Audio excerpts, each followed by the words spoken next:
근데 지금 요즘에 2차 전지 관련해서 이 2차 전지 섹터가 지금 날아올랐잖아요.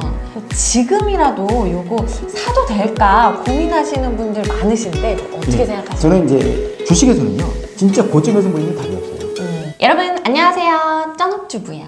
오늘은 신진상 작가님을 모셨는데요. 조선일보의 IT 기자 출신이시면서 대치동의 유명한 스타 논술 강사로 또 활동을 하셨던 분이세요. 그리고 개인적으로도 투자에 관심이 많으셔서 다방면에 직접적인 투자를 하고 계신데요. 오늘 선생님 모시고 여러 가지 주제에 관해서 유익한 이야기 많이 나눠보도록 하겠습니다. 안녕하세요. 예, 반갑습니다. 네, 먼저 간단하게 자기소개 부탁드릴게요. 예, 쩌너주부님이 잘 소개를 해주셔서 뭐 저는 거기에 숟가락 얹는 정도면 될 것 같은데.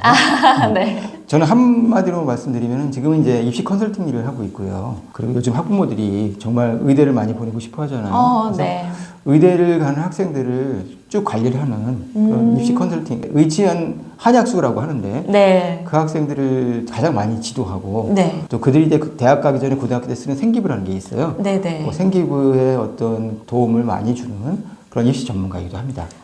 그리고 이제 투자 얘기를 말씀하셨는데 투자는 제가 IT 기자 시절부터 치니까 그 IMF 때니까 25년 전부터 쭉 관심을 갖고 수많은 사례들을 봤어요. 그리고 개인적으로 이제 투자 자격증을 하나 갖기도 하고 네. 그리고 이제 부동산 그리고 파생상품 그리고 미국 주식, 한국 주식, 암호화폐까지 전반적으로 관심이 있고 저는 이제 그게 미래의 어떤 키워드를 잇는 하나의 방법이라고 생각해서 네네. 투자를 하는 거예요. 그래서 이번에 이런 관심사를 다 담아내신 10대를 위한 첫 아바타 경제 수업이라는 책을 출간을 하셨는데 저는 이 책이 굉장히 인상 깊었던 게 역사, 문화, 경제, 미래 기술 이런 이야기를 다루는데 그 주제에서 다 투자와 미래 부에 관한 이런 거를 다 연결지어서 말씀하시더라고요. 그래서 이런 취지의 책을 좀 내가 내야겠다 이렇게 생각하게 된 계기가 있으신지. 그 이유는 이제 크게 두 가지인데요. 네. 제가 책을 낸 이유는 일단 이제 국영수에서 좀 벗어나서 학생들이 좀 미래라는 거에 눈을 뜨자. 근데 사실 국영수는 이미 죽은 지식이 과거의 지식이잖아요. 네. 이거 특히 수학의 그 문제풀이로 뭐 하루에 거의 뭐 방학 같은 경우는 10시간씩 이렇게 네. 투자하는 것이 대한민국의 미래를 위해 학생의 미래를 위해 좋은 것인가라는 회의가 많이 와서 네. 근데 이들이 모든 책을 다 읽을 수도 없고 근데 이들에게 정말 필요한 책들이랑 정말 필요한 미래의 어떤 기술이나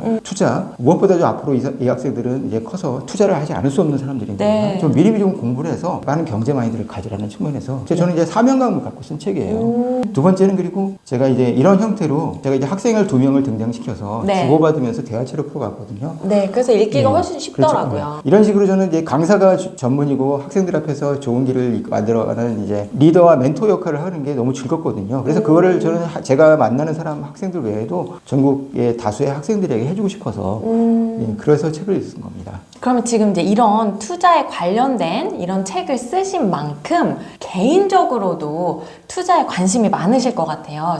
자격증도 따셨다고. 예, 자격증 중에서 제일 쉬운 거예요. 자산관리사라는 자격증이 제일 쉬워서 그냥 부동산부터 파생상품까지 네. 채권까지 다 골고루 공부하긴 하는데 그냥 개인적으로 공부한 차원에서 그렇게 공부를 하고 그러면서 투자를 본격적으로 생각한 거는 이제 제가 나이가 이제 50이 훨씬 넘었으니까 네. 사실은 많은 사람들이 생각을 하잖아요. 한국에서 과연 이제 지금 30대도 아마 그 걱정을 할 겁니다. 과연 내가 노동소득으로 대한민국에서 먹고 살 수 있는 시간이 몇 살인가. 네. 그런 생각을 50대 중반 이후에도 먹고 살아야 되고 어떻게 보면 50대 중반 이후에 더 많은 인생을 살 수도 있는데 맞아요. 그리고 투자의 세계가 진짜 재밌는 세계잖아요. 네. 그냥 재미 자체가 있습니다. 돈을 버는 대로 돈을 잃는 대로 또 재미가 있어서 네네. 혹시 지금 어떤 투자들을 하고 계신지. 예, 저는 부동산을 투자라는 관점보다는 이제 시장을 지켜보는 옵저버 전문가로서 저는 이제 생각하고 있고요. 저는 미국 주식과 한국 주식에 많이 투자하고 있고 암호화폐에도 조금 더 관심을 갖고 있습니다. 그럼 미국 주식 쪽에도 좀 관심이 많으신가요? 네, 미국 주식에 제일 관심이 많아요. 네, 그 이유는 우리가 이제 편견일 수도 있어요. 미국 주식은 계속 성장하고 한국 주식은 이제 박스피에 갇혀가지고 왔다 갔다 한다는 어떤 편견일 수도 있는데 네. 사실상의 통계와 빅데이터 백테스트를 보면 다 나오는 얘기잖아요. 네. 그래서 저는 어떤 성장성이라는 측면에서 이번에 챗GPT 건을 보더라도 나오더라도 네. 결국에 보면 혁신은 지금까지도 그랬고 앞으로도 미국에서 나올 수밖에 없겠다는 생각을 하거든요. 그래서 네. 지금 현재 우리나라 주식 투자자들이 미국 주식에 많이 매달려 있는데 네. 그렇죠. 그건 결국 성장주 장기 투자 외에는 답이 없는 거죠. 근데 네.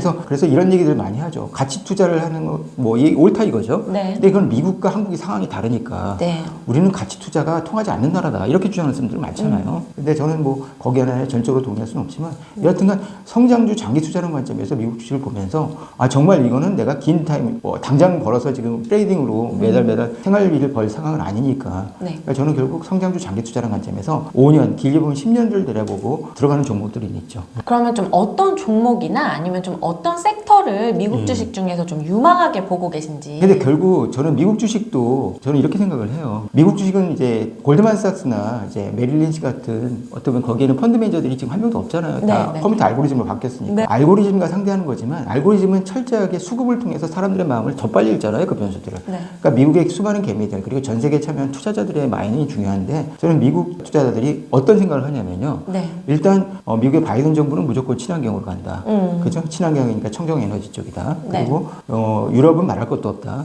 그리고 중국도 다른 건 몰라도 환경 문제에서는 유럽과 미국과 같은 입장으로 간다. 이 셋이 손을 모아가지고 네. 트럼프와 바이든 때 달라진 건 그거거든요. 그래서 친환경 에너지로 이제 간다는 거는 거의 지금 변함이 없는 쉽게 말하면 예전에 했던 녹색 성장이 그대로 제한이 되는 거죠. 그래서 네. 그러면서 전기차의 미래에 대해서 안 그래도 얘기할 수밖에 없는데 저는 테슬라가 지금 고점에서 생각하면 최고점에서 생각하면 지금 한 반토막 난 거잖아요. 네. 정확히 지금 200달러 미치니까 반토막도 더 났죠. 네. 네. 그런 상황이니까 지금 우리나라 지금 서학개미 중에 상당수가 여전히 지금에도 떨집한다고 테슬라 사는 거 저는 확률은 반반인 게임이라고 생각해요. 일단은 전기차가 넘버원인 건 확실한데 네.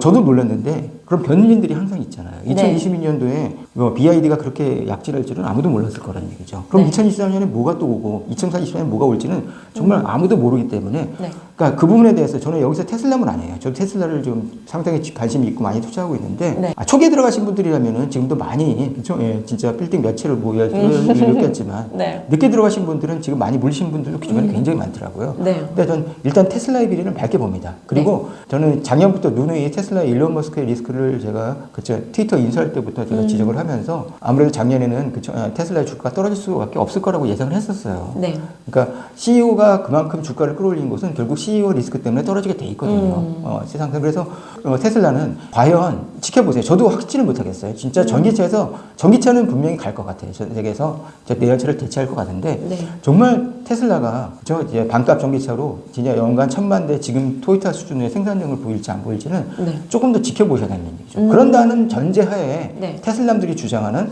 테슬라가 애플보다 더 시총이 높을 것이라는 주장은 저는 일리가 있다고 생각합니다. 어. 그런 마인드를 가지시는 분들이라면 지금 쌀 때 네. 떨줍하는 건 달력일 수 있지만 네. 아니다. BYD도 있고 우리나라 현대자동차도 있고 그리고 늦게 뛰어들었지만 도요타도 무시할 수 없다. 이런 마인드라고 생각하시면은 이 시장은 과점이 될 수밖에 없다고 생각하는 분들은 한때 1200달러까지 갔던 건 좀 지나치게 고평가되어 있다. 지금 현재가 딱 적정하다. 그러면 단기적으로 봤을 때 몇 년 안에 주식이 지금 뭐 2배, 3배 오르긴 힘들다고 보실 수도 있겠죠.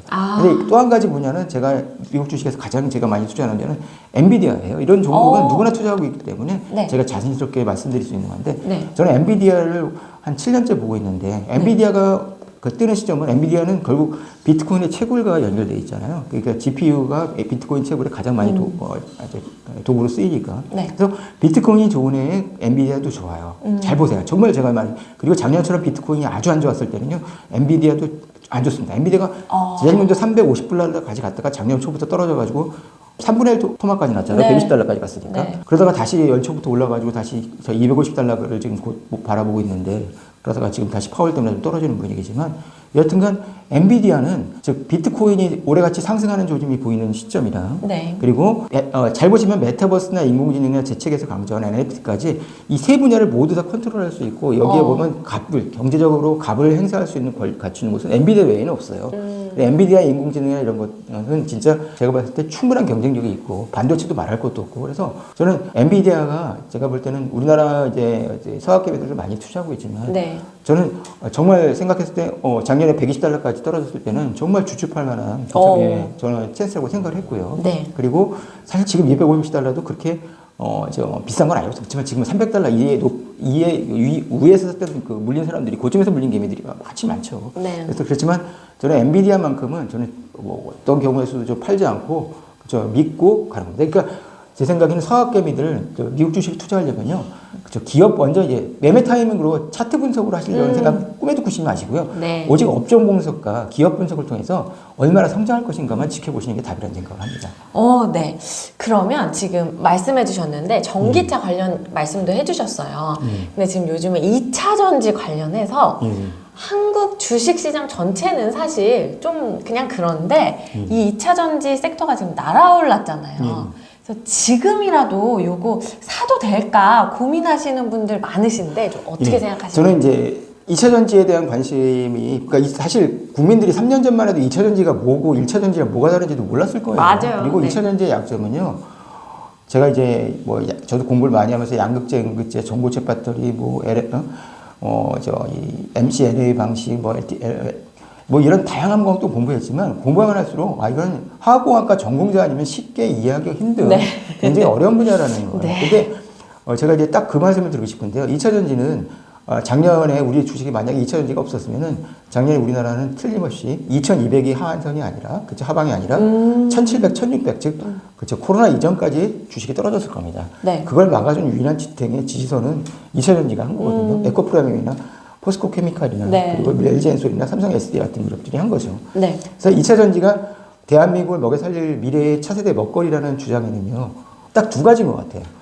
둘 다 일리가 있는 얘기예요. 우리나라 K배터리는, 그쵸? 예, 쉽게 말하면 LG엔솔은 92년부터 시작해서 축적된 기술의 노하우를 갖고 있고, 미국 시장에서 어떤 독점적 IRA 있기 때문에 네. 진출을 할 수 있고, 이미 유럽에서는 CAT를 이겼기 때문에 실제로 LG엔솔이 세계 1위라고 주장하시는 분들이 있죠. 그분의 주장도 일리가 있고요. 네. 그리고 많은 애널리스트, 그쵸? 들이 주장하고 있듯이 KATL이 가격 경쟁력으로 나오면 배터리는 얼마든지 가격이 떨어질 수 있는 거다. 그렇게 될 경우에는 이제 LG엔솔이 워낙 관련된 이제 양극재 소재 만드는 회사들도 다 그렇게 될 수도 있다는 그것도 일리가 있는 거예요. 사람 일을 모르는 거니까요. 네. 그래서 양쪽 말을 다 들어보시고 물론 판단은 본인이 하는 거지만 네. 또 한 가지는 테슬라가 자체 배터리를 만들 수 있다는 것도 아직은 검증되지 않았지만 불가능하거나 뭐 이런 얘기는 아닌 것 같아요. 예, 그리고 거기다가 이제 LNF는 분명히 그쪽에다가 올인을 했다는 건 분명한 사실인 것 같고. 네. 그래서 저는 걱정은요, 네. PER은 반드시 봐라. 저는 이제 금양이라는 기업을 제가 이제 뭐 저는 옹호하지도 않고 이제 비판하려는 것도 아니고 네. 그냥 금양이라는 기업이 진짜 예전 정확히 말하면 2년 전, 3년 전에 존 리처럼 지금 네. 그분이 뭐 실명 정도 밝히셨더라도 되겠네요. 예, 박순영 이사님이 지금 대중적으로 성공을 하셨잖아요. 네. 그러니까 근데 그분의 지금 팬덤으로 지금 상당히 어떻게 보면 하이브가 BTS 때문에 올라가듯이 네, 그냥은 저는 박순영 기사 때문에 올라갔다고 생각을 해요. 그러다 보니까 PER이 너무 올라갔어요. 지금 제가 알기로는 오늘 많이 떨어지긴 했는데 거의 170배가 넘어갈 겁니다. 예, 그럼 170년 동안 번 영업이익을 가지고 이 주식을 현명할 수 있다는 얘기인데 그건 말이 안 되죠. 그래서 지금 저 걱정은요. 아무리 좋은 주식도 저는 이제 2차 전지 배터리가 대한민국 K배터리가 미래라는 생각도 하고 있고요. 네. 심지어 그분들이 주장하는 어쩌면 삼성전자를 뛰어넘을 수도 있는 그저 차세대 먹거리 될 수 있다는 주장도 충분히 일리가 있다고 생각하거든요. 그렇지만 주식에서는요, 진짜 고점에서 물리면 답이 없어요. 그거는 고수든, 주로 개미들이 물리지만, 네. 그러니까 그게 10년이 갈지 20년이 갈지 평생 갈지 영원히 아무도 모르는 거예요. 네. 예. 그런 무성보다도 그 고점에서 물렸을 때 당사자만이 느끼는 고통과 어떤 걸 생각하면요, 네. 그보다 큰 지옥이 없습니다. 그래서 지금은 정말 좀 신중하셔야 될 때가 됐고, 지금 제가 하는 거는 지금 기관들이 갖고 있는 공매도를, 에코프로그램 같은 경우는 공매도 때문에 많은 논쟁이 있잖아요. 그래서 공매도를 부축했느니 어쨌느니 해서 서로 지금 싸우고 있는데, 네. 우리나라 이제 지금, 어쨌든 간에 지금 주가가 올라가면은 가지고 있는, 그쵸? 예, 소위 말하면 이제 시세 차익을 노리기 위해서 좀 어느 순간부터 매물이 많아지기 시작하면서 공급이, 그쵸? 역전되는 순간, 그리고 중국발 악재가 하나라도 터지는 순간 좀 떨어질 수도 있어요, 충분히. 그러니까 CATL이랑 쉽게 말하면 LG엔솔의 우리 수의 국가대항 이 소위 말하면 배터리 전쟁은 계속될 거고요. 네. 내가 볼 때 어느 쪽이 당장 쉽게 물러설 것도 아니고, 제가 중국의 운명이 걸려 있고 대한민국의 운명이 걸려 있는 건 맞아요. 맞아요. 그렇다고 이걸 모두 애국심 하나로 우리가 무조건 K 배터리만 저거 해야 된다. 그리고 다른 쪽에 예를 들어서 다른 생각을 가진 사람들은 다 중국의 스파이다. 이것도 좀 심한 편견 같거든요. 네, 그래서 네. 저는 그 양극단 했을 때 지금은 지금은 분명히 고점에서 들어갈 때 물리식 영점을 하셔야 되고요. 그래서 저는 한국 주식을 보면은 한국 주식은 내일부터 한국 주식을 폄하하는 건 아닙니다. 정말 한국 주식은 그렇지 한없이 올라갈 것 같아도 어느 순간 곤두박질 치고 어느 가시가 내려가다 한없이 내려갈 것 같아 또 올라. 그러니까 이 도돌이표로 왔다 갔다 하는 이 세상에 보면 진짜 한국 주식은 단타로 성공한 사람들이 많은 이유는 그래서 그러는 거예요. 네. 트레이딩하기 딱 좋은 시장이거든요. 그래서 기다리셨다가 좀 뭐랄까 쉽게 말하면 펀더멘탈 자체에 문제가 생겨서 떨어지는 일이 아니라 전체적으로 한국 주식에 또 어떤 한국 주식은 또 굉장히 보면 어떻게 보면 어떤 외부 요인에 의해서 굉장히 영향을 많이 네. 받잖아요. 특히 전날 나스닥이나 그리고 파웰의 발언 이것 때문에 출렁출렁 될 때마다 그럴 때 떨어지는 것은 K배터리의 펀더멘털이 문제가 있는 건 아니거든요. 네. 그럴 때마다 주축하시는 전략은 저는 그 정도 추천합니다. 하지만 지금은 어느 정도 고점이라는 것도 그건 어느 정도 지금 K배터리 어떤 이제 열렬한 매니아라신 분들도 인정하셔야 될 것 같아요. 아, 네. 이제 그 선생님께서 내신 이제 책 이야기를 좀 해볼 텐데요. 이 책이 이제 독서를 통한 또 이제 미래 부와 관련된 이야기를 하고 있는데 시작은 역사 이야기로 해주셨더라고요. 그래서 이렇게 해주신 데 좀 특별한 이유가 있으실까요?